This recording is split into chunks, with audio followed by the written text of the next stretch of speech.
Kita dengarkan dalilnya. Dalil-dalil naqli secara wahyu disebutkan oleh Syekh Abu Bakar rahimahullah. Yang pertama, berita dari Allah subhanahu wa ta'ala tentang kenikmatan dan azab kubur. Seperti di dalam firman-Nya disebutkan, surah Al-Anfal ayat 50-51, A'udzu billahi minasyaitonir rajim, walau tara idh yatawaffal ladina kafarul malaikatu yadribuna wujuhahum wa adbarahum wa dhuqu adzabal hariq. Dzalika bima qaddamat aydikum wa anna Allah laisa bidhallamin lil 'abid.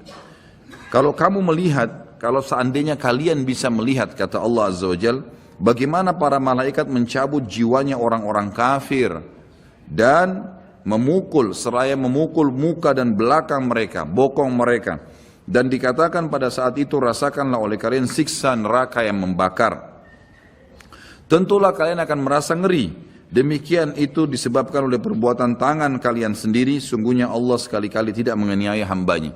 Kata ulama tafsir yang dimaksud adalah pada saat dicabut ruhnya, dihantam wajah dan bokongnya, kemudian dirasakan rasa panas. Pada saat dimasukkan ke kuburan, dia akan merasakan juga panasnya api, sampai dibangkitkan pada hari kiamat. Ini makna tafsir dari ayat. Juga dihubungkan dengan yang lainnya adalah, Allah subhanahu wa ta'ala menutup ayat ini sambil berkata, itu karena perbuatan tangan kalian sendiri. Kata ulama tafsir, Allah Azza wa Jalla dengan kemahamurahannya, walaupun orang kafir, Fir'aun menantang Allah menganggap dirinya Tuhan, masih didakwahi dan sampai detik terakhir sebelum dia ditenggelamkan masih diberikan kesempatan untuk taubat. Makanya kata Nabi SAW, wala yahliku illa halik, tidak ada orang yang masuk neraka kecuali orang yang bobrok, karena sampai dia mau meninggal sinyal Allah terus datang untuk taubat. Baik dari lisannya orang lain kah, fenomena yang terjadi kah, ada saja. Maka orang yang cerdas harus bisa mengambil pelajaran.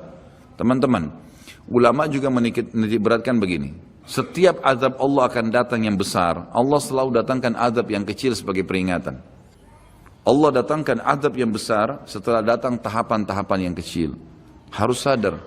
Allah juga datangkan keimanan yang sangat besar setelah kita berusaha mendatangi iman-iman yang kecil, gitu kan?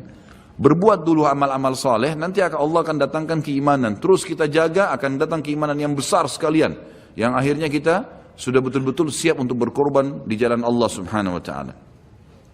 Jadi ini yang dimaksud dengan firman Allah tadi di penutupan ayat Al-Anfal ayat 51, itu adalah perbuatan tangan kalian sendiri. Sampai sebelum meninggal, sebenarnya kalian masih bisa selamat dari azab kubur, dari azab akhirat, dari siksaan malaikat dalam mencabut ruh, asal memang kalian dasarnya taubat.